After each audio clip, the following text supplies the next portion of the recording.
Good morning, good afternoon, or good evening, Speech Guys listener. This is Mike recording our first ever actual intro for a podcast.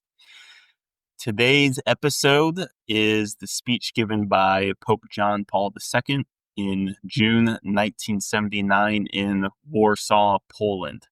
This is a homily that he had given during his visit there to communist Poland, mind you.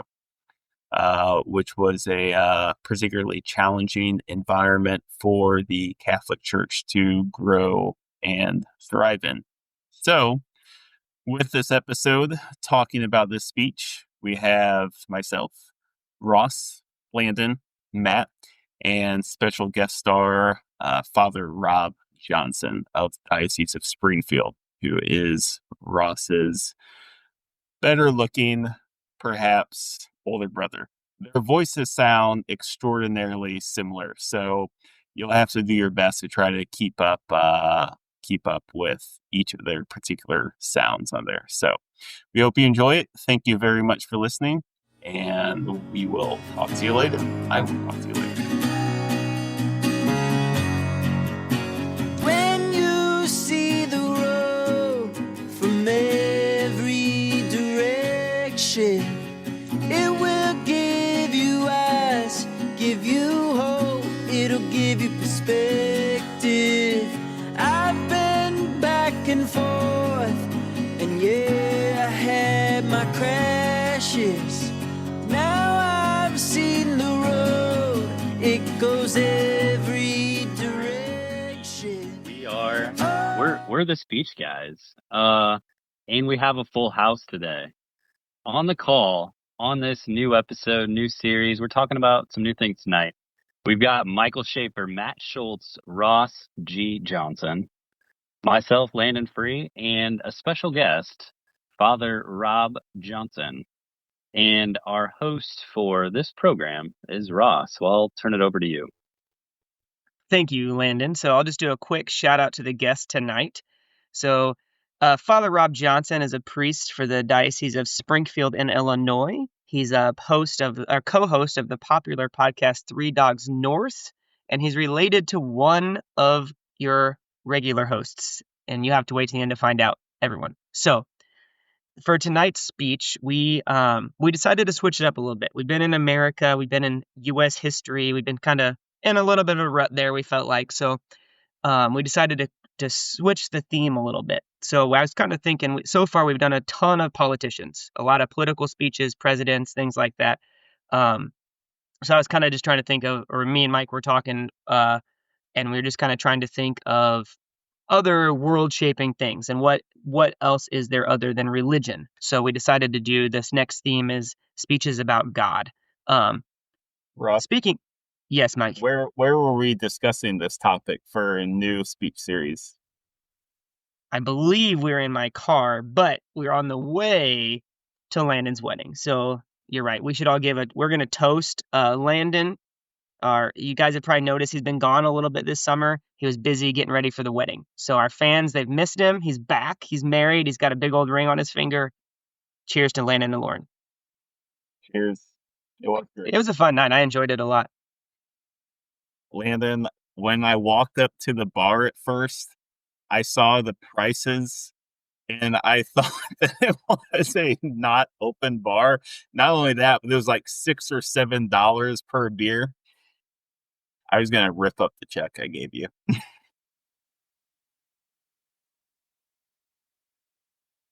was just like Cana. No miracles needed, though. Just the miracle of love. Yeah, Landon was getting married. For the viewers, Mike met a girl. We'll see what happens. All right. So to be maybe in like More like next 1,000 episodes. All right. So let's get back to the speech. So good for Landon, good for Mike. Maybe we'll find out in 1,000 episodes. But yeah, so we're doing speeches about God. So to take us back, I decided in the birth of the podcast, back on the old Stillwater days, we did a speech by Pope John Paul II when he traveled to Poland in the late 1970s. He was Pope. He goes to Poland and he gives it's at Mass. He gives his homily, but we'll call it a speech for tonight to the people there. So that I thought, it was one of the first ones we did. Let's revisit it now that we have some experience and more life knowledge and see what we get from it. So I found it. I think it's also interesting, and we'll probably get a little bit more to it in the speech, and you guys can jump in. But I think a lot of the speeches we talk about are cool because they kind of have a world impact. They're presidents, they're leaders. We talked about the major world wars, all these things. And I just think it's somewhat unique that we don't maybe that this particular speech kind of seems to mix the two, right? It's the Pope. He's giving a homily at Mass, and yet at the same time, and we'll get into it more, in the beginnings of a cultural revolution that helped to end communism in Eastern Europe. So in a lot of ways, this speech, even though it definitely is a speech about God and fits under religious speeches based on the content, I don't know, I just thought it also tied in really well with kind of our little bit of a theme, trying to, kind of world events type ideas. So anyway, that was kind of part of why I chose it. I don't know. Should we just read some excerpts? What do you guys think? Yeah, let's hear an excerpt. Let's hear from John Paul II himself. Get us started. All right, let's let the man speak for himself. That's a good call. So it's not that long. It probably takes 5 minutes to read through. I kind of picked two specific parts that I thought were interesting that I think we could unpack a little bit here on the speech, guys. So I'll start with the first one. So again, this is John Paul II in Poland. What year is it? I believe, was it 1978? No, 1979? Yeah, he became Pope in 1978. This is 1979. Rocky 2 has come out. So Rocky hasn't even met Ivan Drago yet to do his part in the downplay of communism. So we'll start with JP2 then. So here's the quote. To Poland, the church brought Christ, the key to understanding that great and fundamental reality that is man. For man cannot be fully understood without Christ. Or rather, man is incapable of understanding himself fully without Christ. He cannot understand who he is, nor what his true dignity is, nor what his vocation is, nor what his final end is. He cannot understand any of this without Christ. Therefore, Christ cannot be not kept out of the history of man in any part of the globe, at any longitude or latitude of geography. The exclusion of Christ from the history of man is an act against man. Without Christ, it is impossible to understand the history of Poland, especially the history of the people who have passed or are passing through this land. The history of people. The history of the nation is above all the history of people, and the history of each person unfolds in Jesus Christ. In him, it becomes the history of salvation. First thoughts. Anybody? I think one of the interesting points that I observed within this segment, but more clearly through the sermon as a whole, rough guess, I think the sermon's probably like 2,000 words or so, is how he it's obviously a spiritual exhortation at the most important level. But also at the same time, it is sort of like covertly, subversively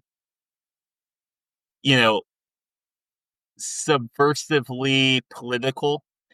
It seems like communism, feel free to call me out if this is inaccurate. Communism seems to be a way of like sort of giving up your identity for the sake of the common good, if you will. And John Paul II, throughout this sermon and this segment, like keeps going back saying, no, that is not the way to think of your identity in this sort of like diluted, sort of lowest common denominator sense. Rather, it's understood first and foremost through Christ. And that sort of becomes the lens through which you end up building up a nation through Poland. And he goes goes on later in the sermon emphasizing Poland as a nation and how Saint Stanislaus was this important figure, spiritual figure for Poland as a nation. So yeah, I thought it was just really interesting how he was so subtle and artful, but spiritually constructive at the same time within this sermon. So Yeah, I don't think I've ever read or heard anything from such a high spiritual leader. Tying Christ to like post, some kind of almost modernity and history, and like speaking specifically to a people group at such a high stage, and trying to corral the, their recent total culture as a country, and tie that in with identifying it with Christ. I think in some ways it's like he was speaking in just that nuanced political cultural tone to like bring them into, welcome them into Christ and the kingdom. But I don't think I've ever, read or kind of seen anything quite like it from. I think it's interesting too, because like Mike said, he said, that he kind of said the identity's in Christ, not in this in communism, right? But at the same time, he doesn't necessarily, like, that doesn't mean that they shouldn't be, like, that their nation and like grouping in that way is not important. Like he says later, it's right to understand the history of the nation through man, each human being of this nation. At the same time, man cannot be understood apart from the community that is constituted by the nation. So like that line is, kind of seems like the abstract idea, but then it's pretty apparent he's very proud to be from Poland and returning to Poland, and all that. So like, just because it's, that he's telling you your identity shouldn't be in this, communist state, whatever, that doesn't mean that it's not important that, you are a Polish people still. So it's just, he did it. It's kind of, it seems like it'd be kind of tough to get your point across because those ideas seem like they could be conflicting, but he seems to not, get it across very clearly. Yeah, it's an interesting interplay between how he discusses. It's an interesting interplay between how he discusses just how things kind of work out, right? Like on the level of the individual versus the level of the nation. And then also just, what am I trying to say here? I guess just put kind of through all of these things. So like, the Swiss cheese thing, right? So like supposedly if you add up enough layers of Swiss cheese, you can't see through it, right? But any slice is going to have holes. Like he almost kind of threads Christ through the Swiss cheese of communism, Polish culture, Polish history, and individualism. Because like that's interesting metaphor, man. I feel like it'd only take like 3 slices of Swiss cheese until you couldn't see through it anymore. It was just right. Well, yeah, you get what I mean, I think. But yeah, like it seems like this is just the he finds the underpinning of like all of these things that he needs to address. Yeah, and just kind of hits it really hard. So. Yeah, I think those are all pretty good apt assessments there. I think a question I have is, what the heck was he speaking into? What did Poland even look like in 1979? Everyone had just seen Rocky 2, but what else do we know about that? Did someone research that? Maybe Father Rob went to go research it right now at the library. He just got back. So Father sorry, Rob, we're looking for someone to fill us in on what was going on in Poland in 1979 other than Rocky 2. So, what was going on in the audience's mind? Yeah, a brief history of like maybe Poland and Karol Wojtyła, like in particular, would be, so Poland always has this throughout history, both a history of being persecuted, but also like a deeply rich culture. And so like many saints are from Poland throughout the centuries, but in particular, then the 20th century there was two occupations in Poland. So the Nazis would have occupied Poland in like the World War II era, and then like right, after that, then here come the communists. And so the history of Wojtyła, I mean, is fascinating. So he would have been ordained a priest in a clandestine seminary, which was a totally hidden seminary, like an underground seminary. I think the guy that ordained him was Cardinal Sapieha of Krakow, and so like you have to understand about John Paul II at this particular moment is that his belief in culture will trump, pretty much like everything else. So, for example, like he chose, like when he was young, he didn't fight in the war, but he wasn't a pacifist. He just thought culture was the more powerful thing. So he joined the theater group in order to pass on Polish culture, in order like to continue that. When he was elected Archbishop of Krakow, the communists at the time like didn't take him very seriously. And he turned out to be this just formidable foe to them because of his understanding of the people, because of his understanding of human nature and how you spread culture. So like the most emblematic of those things would be a little town called Nowa Huta, which Nowa Huta is just outside of Krakow today. You can go visit it. And the communists designed it to be a completely atheistic town. And so when he was a young auxiliary bishop of Krakow, he would go out there and he would have Christmas Eve Mass in the fields of Nowa Huta. And they eventually built a church there. And so where this place that God wasn't supposed to be allowed, he realized the whole time that that's actually what the human heart is longing for. So that's just in John Paul II's bones. It's in how he speaks. It's in how everything he does. Krakow in general, like if you've never been there, it's one of the best cities in the world because it's completely preserved. And so that's where he grew up in Wadowice, which is about an hour outside of Krakow.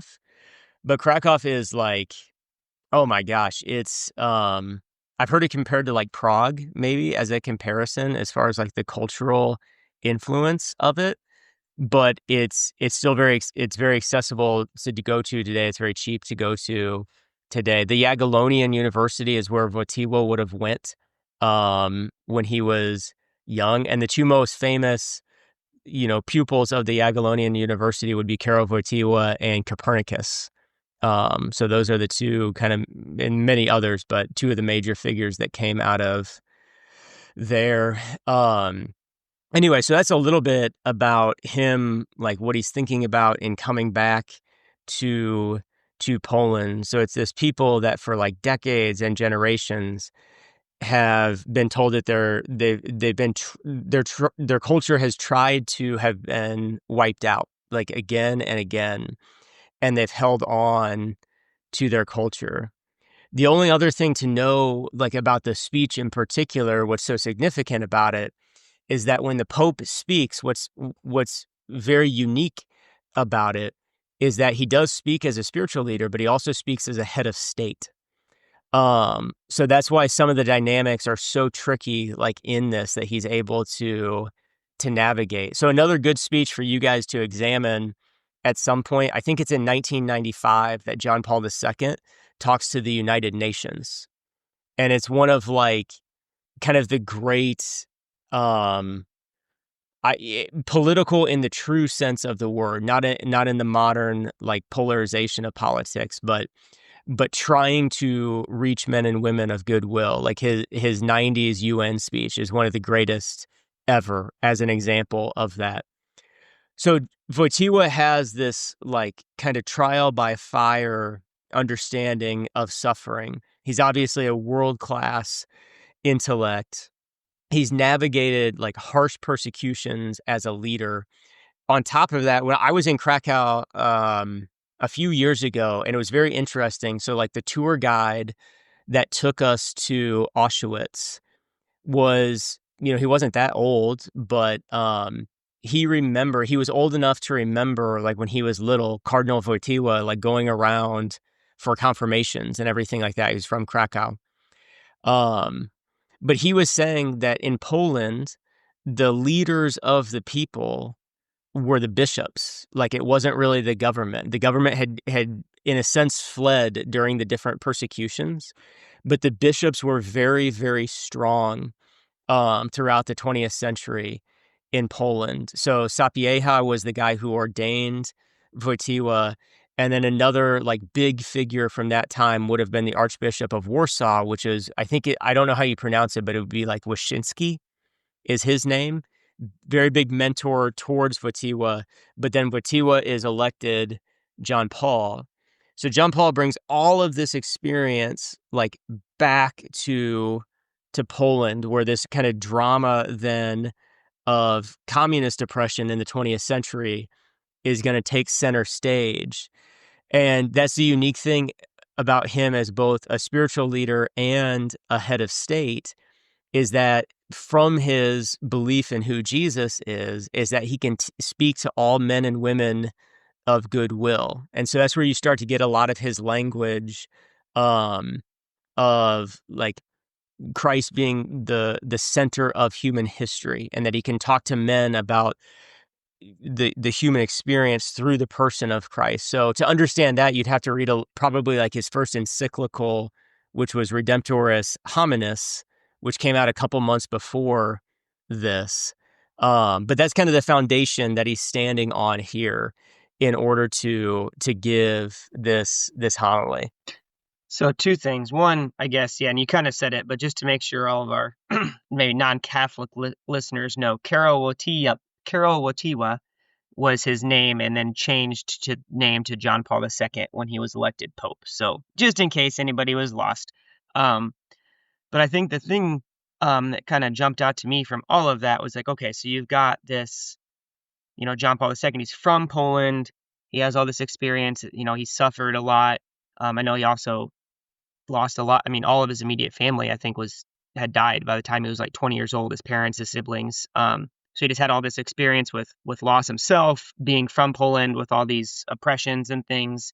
But I think something that stuck out to me was just how uncomfortable I think it would make most people in America today to think about how much power, not like political in the sense of like passing like laws and stuff, but how much influence, I guess, religious figures have. And I just thought that was kind of interesting. And, we kind of in the States, they were pretty comfortable with, pastors preaching from the pulpit in church on Sunday, but that's about all that they're, that people want to hear. They don't, you just hear that a lot, separation, church, state, all that stuff. So I just think it was interesting that, you have this religious figure pretty much not taking on the government by any means, because obviously he wasn't advocating for force or anything like that, but definitely speaking very publicly to a huge audience in the country after he's been invited into it, or maybe not invited, but after he's come into the country. I just think that's it. And, for the people there, it was this great thing. They welcomed him back. This son of Poland has returned. But I just kind of thought about that. I feel like, how do you guys feel like people in the States today would handle a religious figure with that much, clout or sway or influence? Well, I mean, obviously the Polish people wanted that influence. I mean, today, the portion of Americans that want explicitly, mind you, religious influence is fairly small. One thing that sort of stuck out to me from what Father Rob was saying and obviously jives with other things I was reading on John Paul II, and just things I remember, is just this emphasis on the role of, I guess you would say, culture in evangelization, right? And so when we say culture, I mean, we think of things, yeah, religion's obviously an element of culture, but you think of other forms of art, food, the way families are raised, what schooling looks like, what comedy even looks like. I think that's an interesting point. Like, what comedy looks like and what that says about your culture at a particular point in time. But anyway, to sort of like tie it to communism, it's like, I wonder, what did communist culture look like? Because without being like too super political at this particular point in the episode, one of the sort of, I don't know if you guys ever listen to Bill Maher.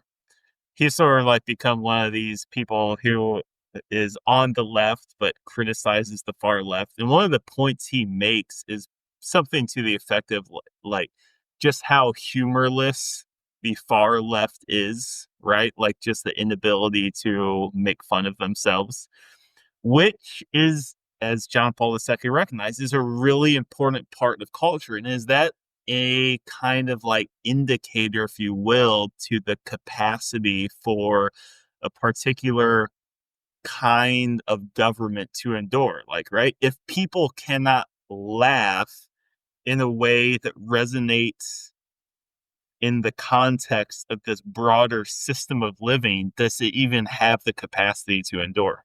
Does that make sense?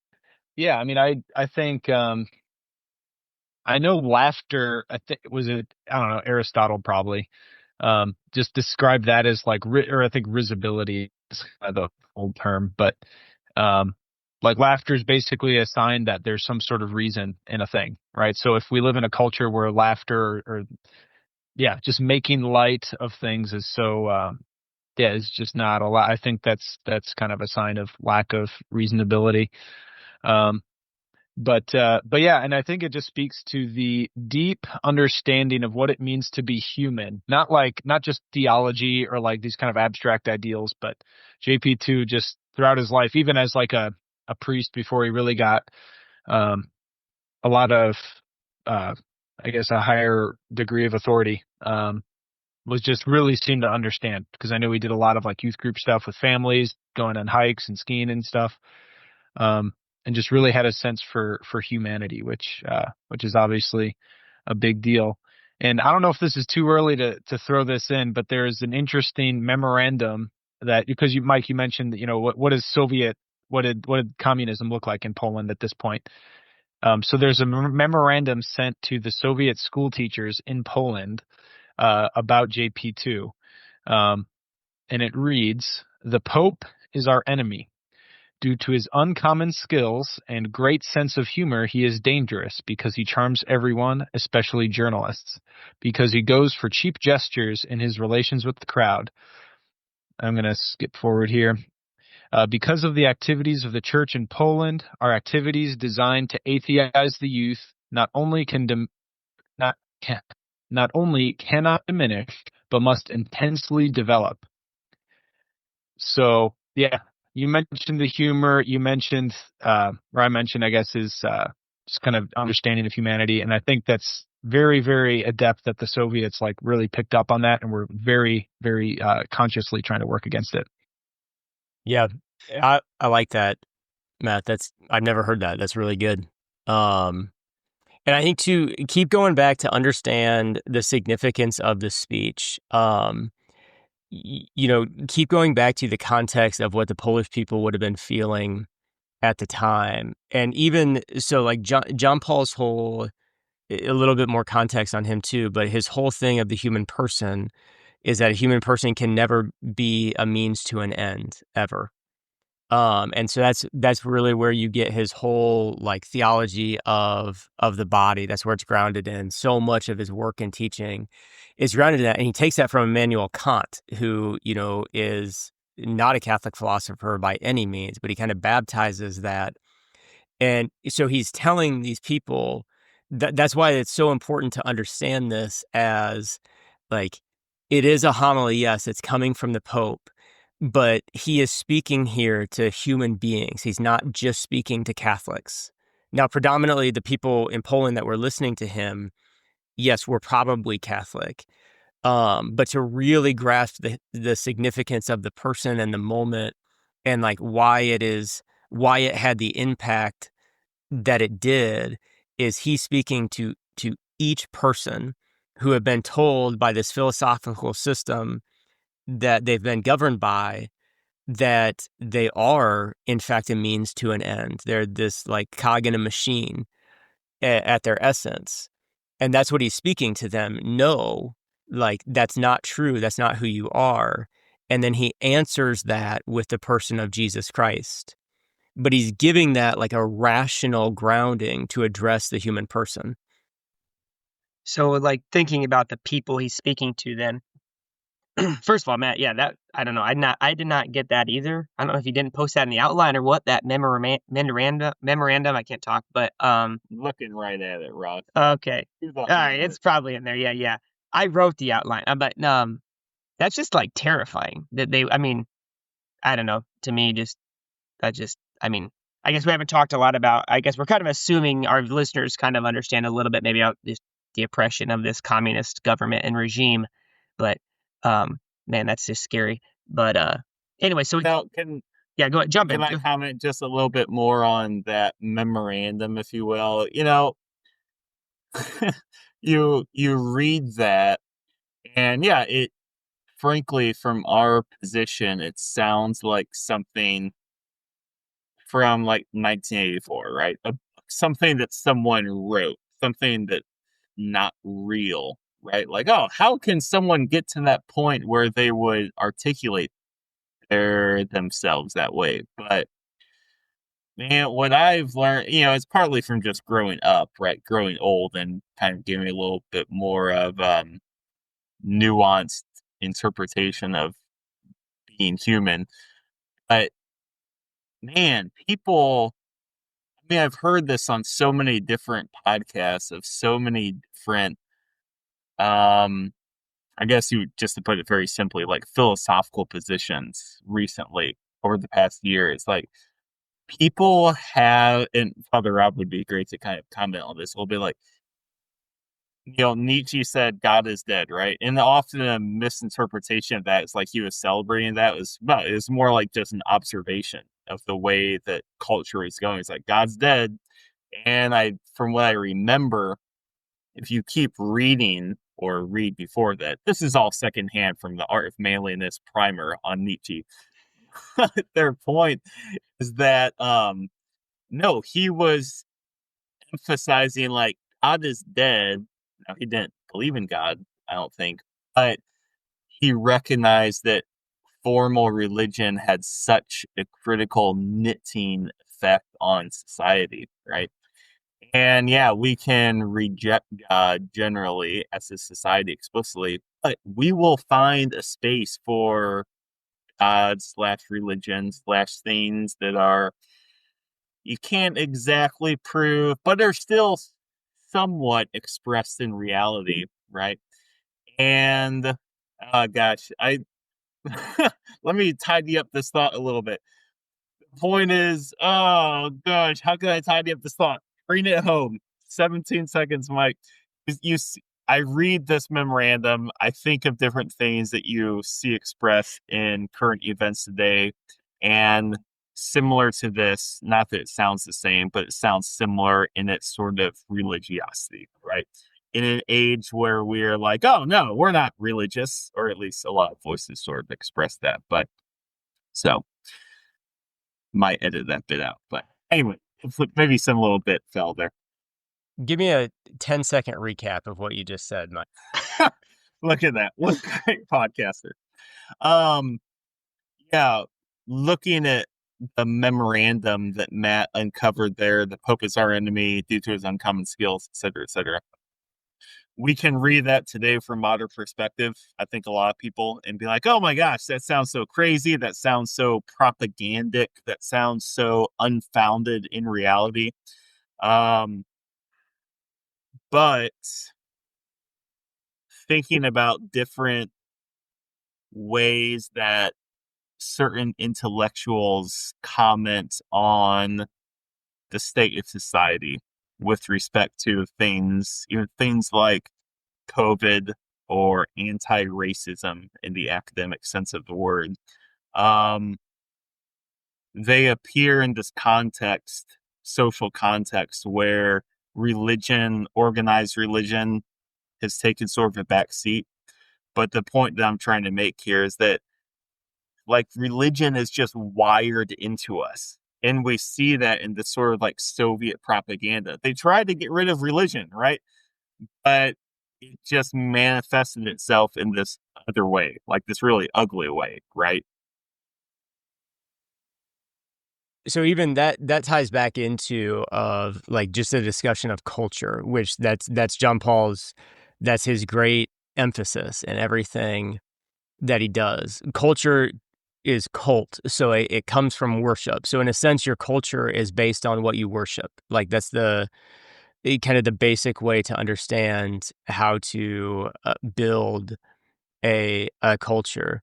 And then now it's like, okay, go to, like we also have, it's even a very sympathetic reading to these times, to the communists of these times would be like, well, there's obviously some appeal to, like, to something like communism, to like Marx's manifesto, I mean, things like that it does speak to people in a certain way because of the masses that it has kind of mobilized throughout history. But ultimately, what is lacking in it, at least like how we would understand it today, is it just doesn't have an understanding of human nature at its core. Of like, no, you're exactly right.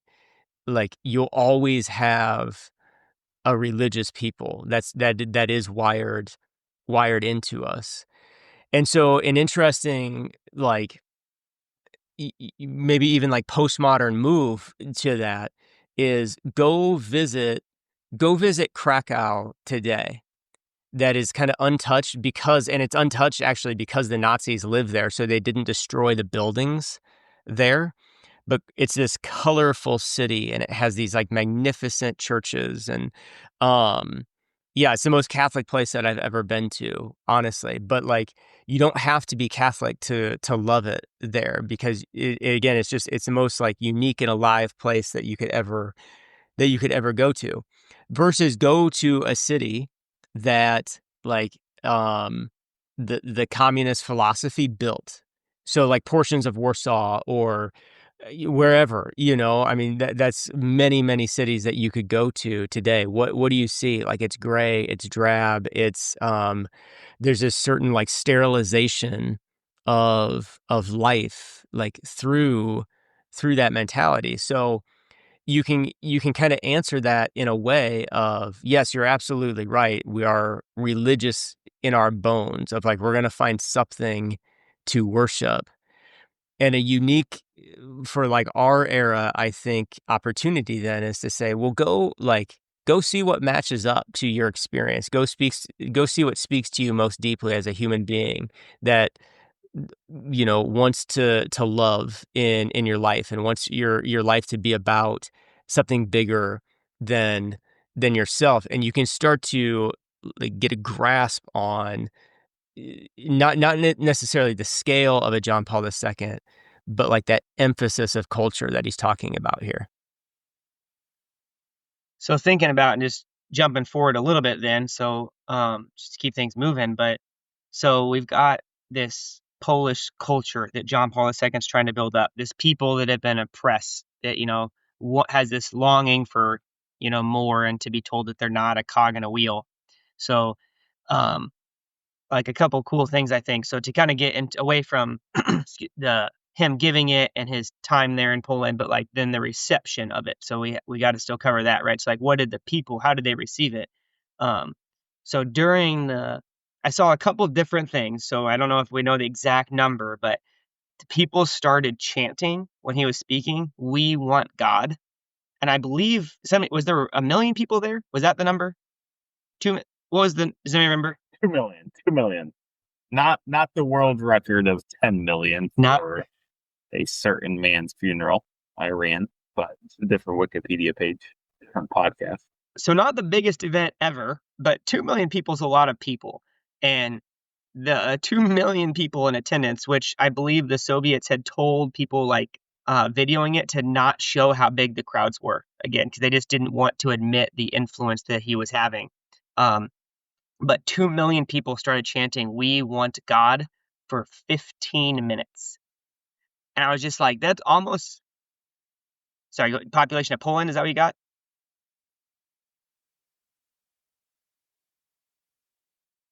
I mean, that's huge, right? And they start chanting this for 15 minutes. Like, I mean, yeah, so just like, I think one, just like how much they clearly wanted or needed to hear it, but also just like how terrifying that probably was for because there were some government representatives there, right? So it's like, they pretty much have this man who we're telling school teachers to teach about how terrible he is, that we don't want to be here, and we're lying about how many people have come, and a pretty large percentage of the population comes to hear him speak and starts chanting, "We want God," for 15 minutes. I mean, that's just almost unbelievable. And just thinking about like, and obviously we can talk about what that led to then. But I'm sure that it was not well received by the communist leadership of Poland at the time. I think one interesting thing to me that I sort of gained a little bit better appreciation as I studied for this episode. We tend to have this notion of communism as like this. I mean, yeah, it was, or I mean, it is a bad thing, right? But the way that it expresses itself, it's not like these communist leaders, the people were chanting, "We want God," and then they like sprayed them with bullets or something like that, right? There's like there's a certain sort of deafness is a little bit too complimentary of a word, but it's close enough to what I'm looking for. Like deafness to the communist leader, right? Yeah, they obviously took the lives of certain people when it was necessary, quote unquote. But at the same time, they were still very much wrestling with people and ideas in a way that was familiar or civil, if you will, is maybe one way to think about it. I don't necessarily know what the point of that thought is, other than it's just a little bit more of a nuanced way to think about things. Maybe, I guess, a point to put on that thought is that we think that evil is just all of the time this just reigning terror that like comes in and just spits and tears and rips. But no, I mean, it is also engaging civilly, quote unquote, with society at the same time. So, I just remember like as a teacher, I was talking with a friend about this or at some point in the past couple of years. It's like, I think a lot of time people have this idea like evil only manifests itself. Like if you're just like a genial person, of course you're not evil. No, like you can have a smile on your face and still cause tremendous harm to other people. There are pictures. I think there's this coffee table book we have at my mom and dad's where it's like Time Life magazine's top 100 photos of the 20th century. And it's this photo of Hitler. He's doing just some sort of like goofy dance or something with his fellow people, right? There were elements of Hitler's life where like you would say like, oh yeah, sure, yeah, I'll drink a beer with him. Like, oh gosh, I know I'm gonna get canceled now, but I don't know. It's just an interesting thought that seems somewhat on point. Yeah, Mike, you should read Hannah Arendt on her, like, just the notion of the human condition. But she reported on a lot of the trials from World War II, and I think specifically the trial of Adolf Eichmann, who was one of like Hitler's henchmen, and I think she coined the term the banality of evil, and she was just saying like it was just, Yeah.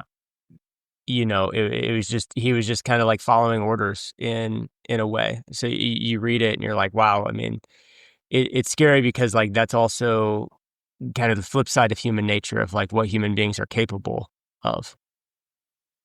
Yeah. Right. Yeah. I mean, if evil always manifested itself in this really obvious way, evil would pretty much not exist, right? But no, it integrates itself with familiar attributes. I mean, isn't that kind of? I mean, I guess it's a little bit different, but it kind of reminds me of like C.S. Lewis's The Screwtape Letters when he talks about like how small of it. Like, so if anybody doesn't know about the Screwtape Letters, so C.S. Lewis was like a Christian author, wrote a book about pretty much a senior demon is how he coins it, writing to a junior demon on how to get human souls to hell, pretty much. So he's trying to like give him advice on how to screw people up. Um, and I think one of the points he makes is like how you want to do things very small, and not necessarily obvious or what the people would think of. So I guess it's not the exact same thing you're saying, but it kind of reminded me of it. Like I think one of the things, like I think one of the things the senior demon advises the junior demon to do is like go to church but not pay attention, or I don't remember exactly what it was, but it's like it's not what you would think of as like, oh, if you know that somebody wanted to keep somebody from, in this case, knowing God, but becoming who they should be, you wouldn't think that that's what they would choose. I don't know. It just kind of pops into my head a little bit that I guess it's a kind of a similar vein. To sort of like do something with these thoughts that we have on screw tape letters and sort of the banality of evil, as Father Rob said. What a great, it's maybe probably the only antidote to that manner in which evil expresses itself is culture, right?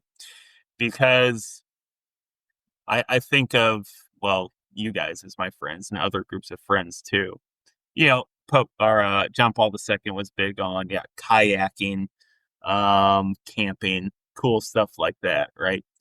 And when you have that sort of environment to be in, there's kind of two ways to motivate yourself, right? To level up your life, to get in the right headspace and soul space.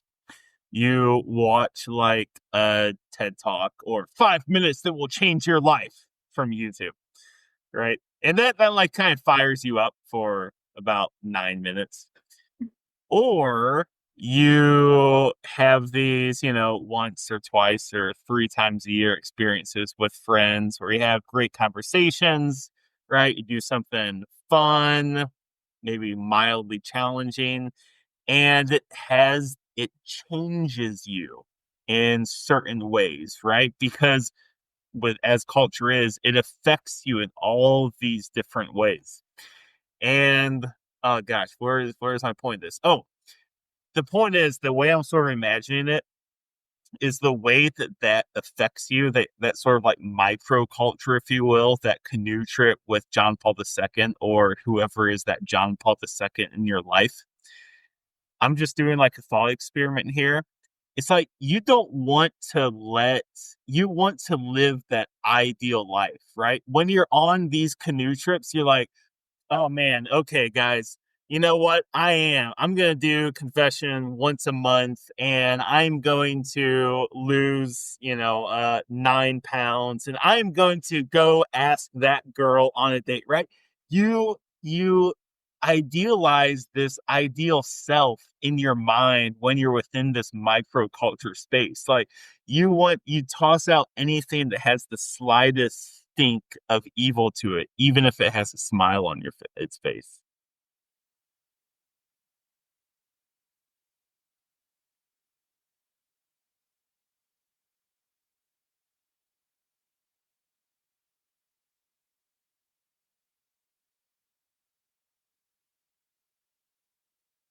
Yeah, I've been trying to wrap my head around,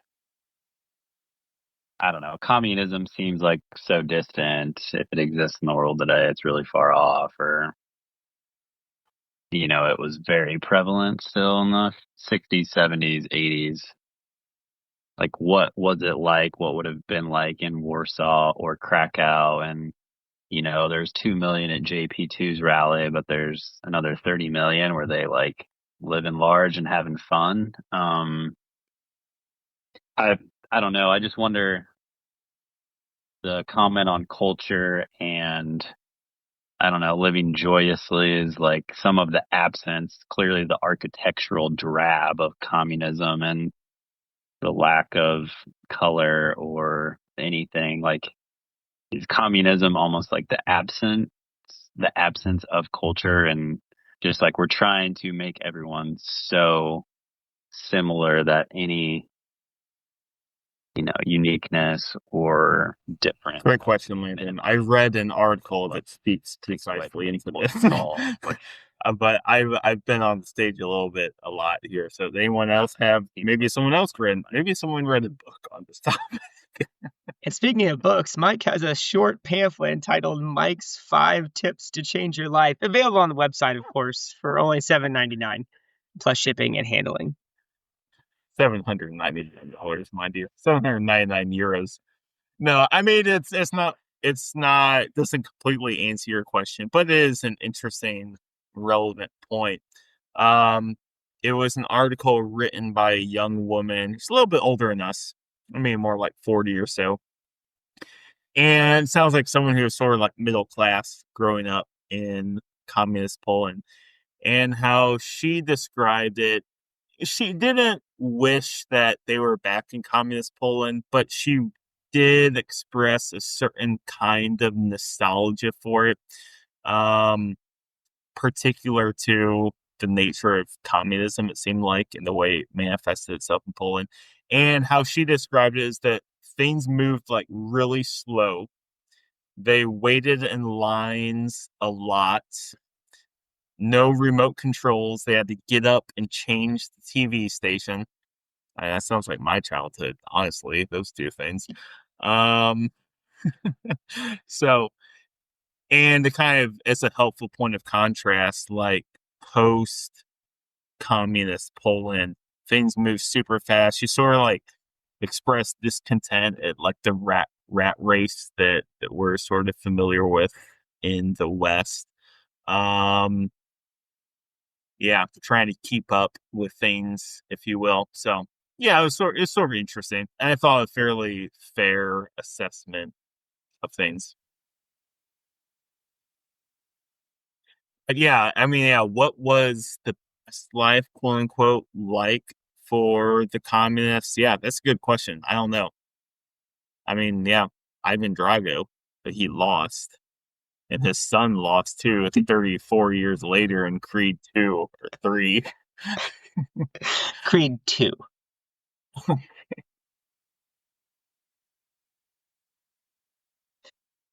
So yeah, I guess, I don't know, to kind of touch on though, like, I guess maybe the idea of him building a culture to, tear down this oppressive regime. Like, I think Rob had shared with me in the past recently, like a story about, I don't remember, Rob, you could correct me, but something to the effect of someone who was writing on his speech or his homily there said, the people, obviously, when they chanted, "We want God" for 15 minutes, but they were so in tune with what he was preaching and saying and wanted it so badly that, what was it, like, had he held up a crucifix, they would have marched behind him down the streets, or what was it exactly?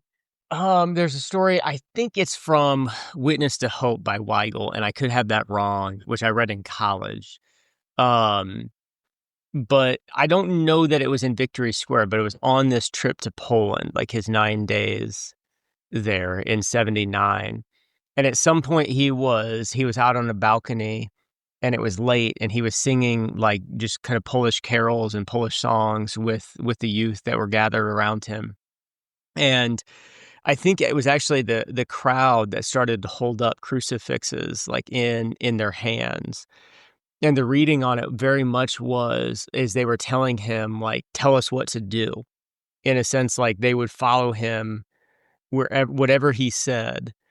And so there was kind of this moment where, everything, like one spark would have set off an incredible fire in a lot of different ways. And so had he said, like, go and try to like fight and use violence, to overthrow the government or something, like that, they would have tried it, and he would have had like a very significant amount of people that would have followed him. But apparently what he said was, like, when they started to do that, he read the situation correctly, and he said, "Let us all go to bed quietly tonight." And then he left, and everybody left the square wherever he was. And then they said on his car ride back to his hotel or wherever he was staying, the residence that he was staying, he just wept because of the suffering that he saw there. But again, he had this long view towards what would actually bring change for the human person to prosper. Yeah, that's really cool. And it kind of reminds me of, to maybe make, I don't know, some of our audience better understand it. It reminds me of Dumbledore's army, in Harry Potter. So this idea that, so I'm assuming most of our audience has read Harry Potter, but Dumbledore's this huge figure that's not political. He's not part of the government. He's turned down the appointment several times or something like that. But like the people follow him. And he has so much more power than the government does. And the government's almost scared of him because they know that, and they're pretty much afraid he's going to start this army and, take over. And I don't know, in the book, you've got these kids that are at the time, like, I think 16 years old, and that's what they call themselves, is Dumbledore's army. And when you said, like, the people are pretty much saying in Poland, like, tell us what to do. Like, we recognize this is wrong. We want more. Like, tell us what to do. It kind of reminded me a little bit of those books and the role that he had, and probably the wisdom of John Paul II, playing the long game. And yeah, don't go burn the government buildings down, because that's not going to actually solve the problem. We need this cultural revolution. And it just, I don't know, it makes me kind of question a little bit, like, kind of like we said earlier, like, there seems to be this kind of wiring for religion. So I feel like we see people kind of grasping at different, I don't know the right word for it, ghosts of religion today. So, like, we recognize that things are wrong, and we don't have that voice to tell us what to do. So instead of, when we recognize that racism is real, or that this is happening, or that this is bad, like, we don't have that voice that's saying, like, hey, right now, like, go home and go to bed. Because we get fired up and we end up, I don't know if that makes sense or not, but I just was kind of pondering, like, if we had a voice like him, like, what other issues could maybe be not solved, but improved upon.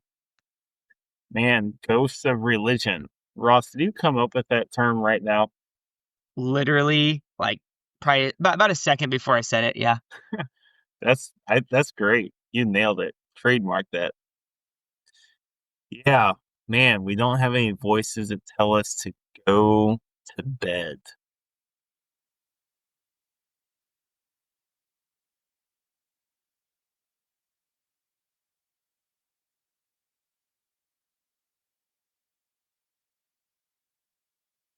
I actually feel like Three Dogs North hit upon that several episodes ago. It's like, you can try to, I don't know what you guys were talking about, but it was like,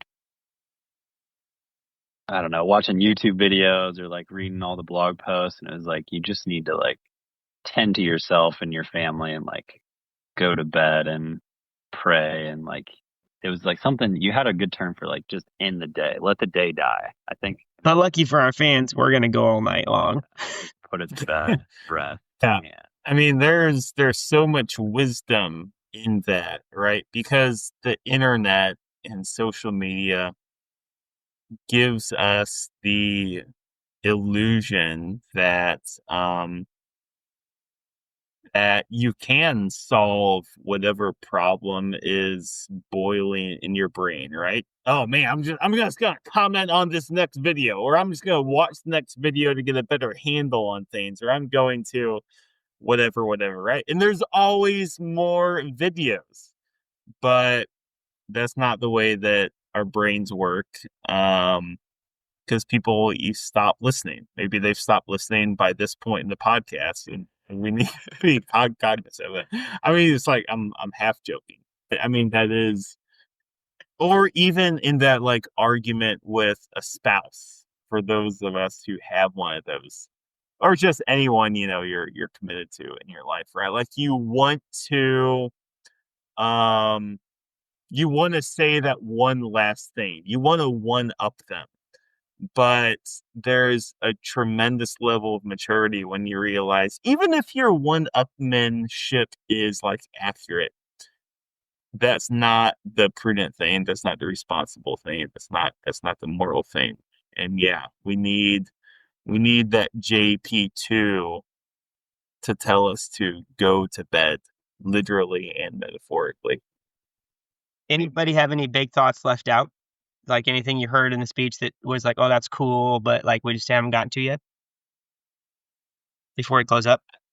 I think some fun facts. Some fun facts. That's a great category, by the way, that we were talking about before. Yeah, what Father Rob was saying about that church in what was it, Nova Punta? You just combined two languages. Nova Huta. It's Nawahuta.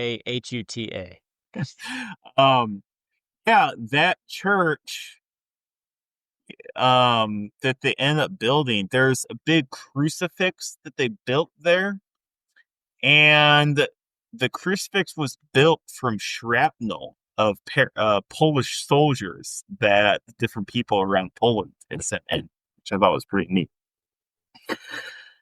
Another example of JP2 not giving the finger, he would never do that. Maybe giving them the ring finger, pulling a fast one on them. Not actually. Is on the communists. The state came to take a seminary away from his diocese. I guess where he was teaching at. This was after he was a priest. And rather than just giving in and saying, "Oh yeah, sure, you're gonna have the seminary. What else do you want?" He negotiated with them, and they only got the fourth floor.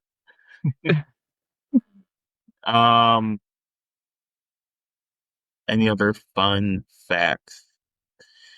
Yeah, man, I read this really long article from Frontline, classic, boring PBS. You guys remember your civics class in high school, like Frontline Day?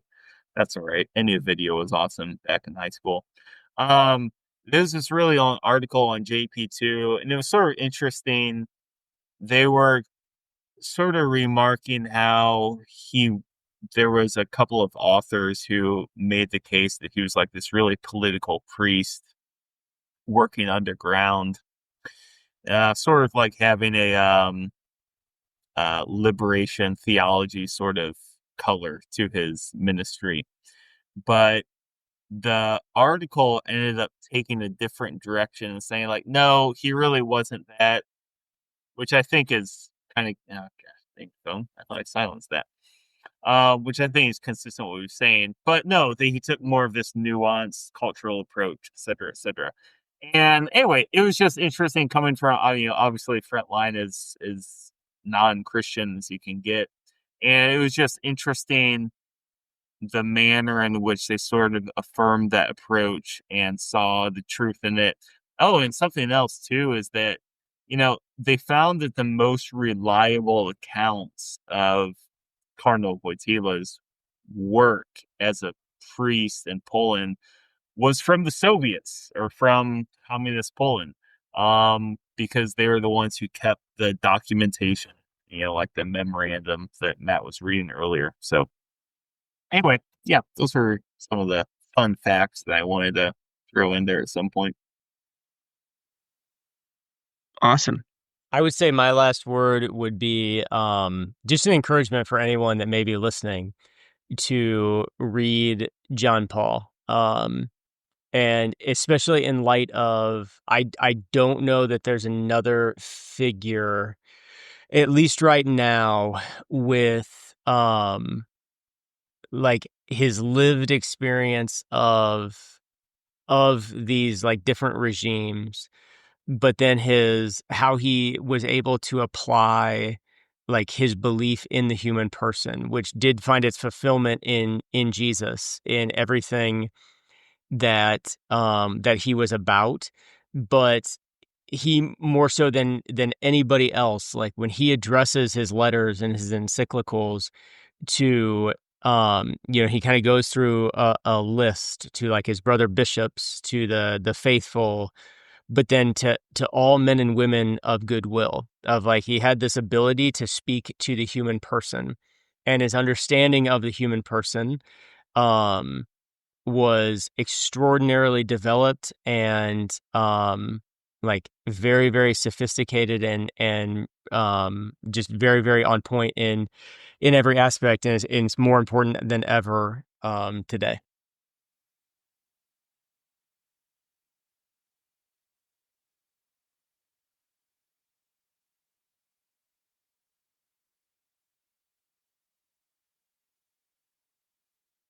Maybe to piggyback on that would be, I guess the one thing that's like, or I guess one quote of JP2's, and this is from one of his encyclicals. He might have even been quoting someone else, I don't know, but it's basically the glory of God is man fully alive, is something that JP2 wrote, and I think that might be sort of like the 5-second version of the speech, that he really communicated to these folks, that like that the history of Poland, all of these things, God is glorified when you live a fully integrated life, when you live a life that's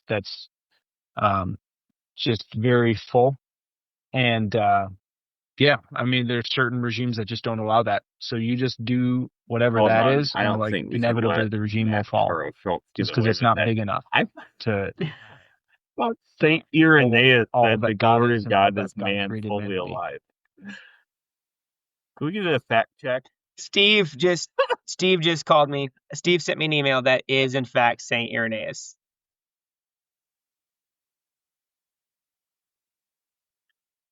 Yeah, he probably quoted Saint Francis of Assisi at some point too.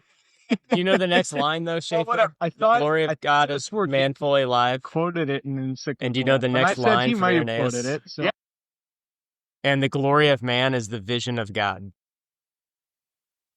Matt, that was not John Paul II that said that.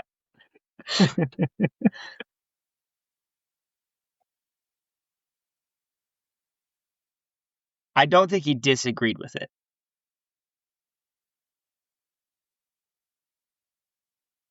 All right. He quoted it. Lane, unless you have a thought, I'm going to close this out. He retweeted it. I don't think he disagreed with it.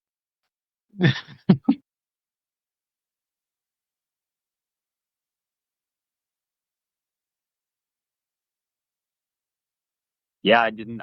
This is our first speech about God, speech about spiritual matters, and I didn't think Eastern Europe in the 70s with a speech, and didn't strike me on the first 5 seconds, but there was a definite spiritual and cultural battle, war, movement, transition, just fight for what the each human soul that takes place. So instead of trying, I know our fans right now are all thinking, how do we start a cultural revolution? And other than going camping twice a year or starting a podcast, I don't have a lot of ideas. So I'm going to end with another quote just from the speech. So if everyone wants to think of small things we could do, what am I supposed to do here? Right? Looking at JB2, what am I supposed to do? So here we go. So he's before the tomb of the unknown soldier. Quote, I wish to kneel before this tomb to venerate every seed that falls into the earth and dies and thus bears fruit. It may be the seed of the blood of a soldier shed on the battlefield, or the sacrifice of martyrdom in concentration camps or in prisons. It may be the seed of hard daily toil with the sweat of one's brow in the fields, the workshop, the mine, the foundries, and the factories. It may be the seed of the love of parents who do not refuse to give life to a new human being and undertake the whole of the task of bringing him up. It may be the seed of creative work in the universities, the higher institutes, the libraries, and the places where the national culture is built. It may be the seed of prayer, of service of the sick, the suffering, the abandoned, all that of which Poland is made.